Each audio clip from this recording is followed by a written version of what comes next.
15वां अध्याय। देश, काल, पात्र और दान का विचार।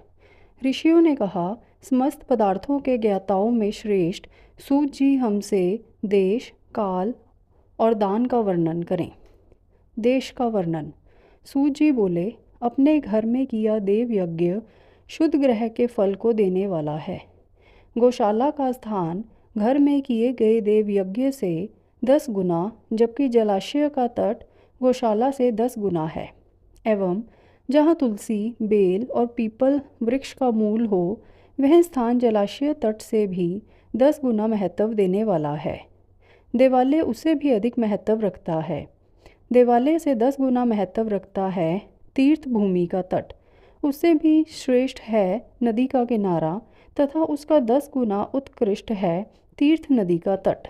इससे भी अधिक महत्व रखने वाला है सप्तगंगा का तट, जिसमें गंगा, गोदावरी, कावेरी, ताम्रपर्णी, सिंधु, सरयू और रेवा नदियाँ आती हैं।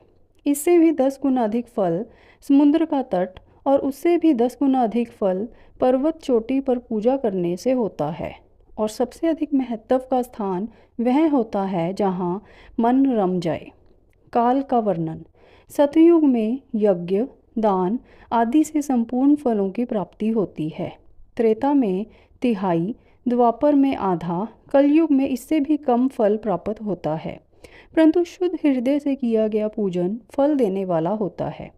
इससे 10 गुना फल सूर्य संक्रांति के दिन, उससे 10 गुना अधिक फल तुला और मेष की संक्रांति में, तथा चंद्र ग्रहण में उससे भी 10 गुना फल मिलता है। सूर्य ग्रहण में उससे भी 10 गुना अधिक फल प्राप्त होता है। महापुरुषों के साथ में वह काल करोड़ों सूर्य ग्रहण के समान पावन है, ऐसा ज्ञानी पुरुष मानते हैं। पात्र वर्णन। तपोनिष्ठ योगी और ज्ञाननिष्ठ योगी पूजा के पात्र होते हैं, क्योंकि ये पापों के नाश के कारण होते हैं। जिस ब्राह्मण ने 24 लाख गायत्री का जाप कर लिया हो, वह भी पूजा का पात्र है। वह संपूर्ण काल और भोग का दाता है। गायत्री के जाप से शुद्ध हुआ ब्राह्मण परम पवित्र है। इसलिए दान, जाप, होम और पूजा सभी कर्मों के लिए वही शुद्ध पात्र है। स्त्री या पुरुष जो भी भूखा हो, वही अन्न दान का पात्र है।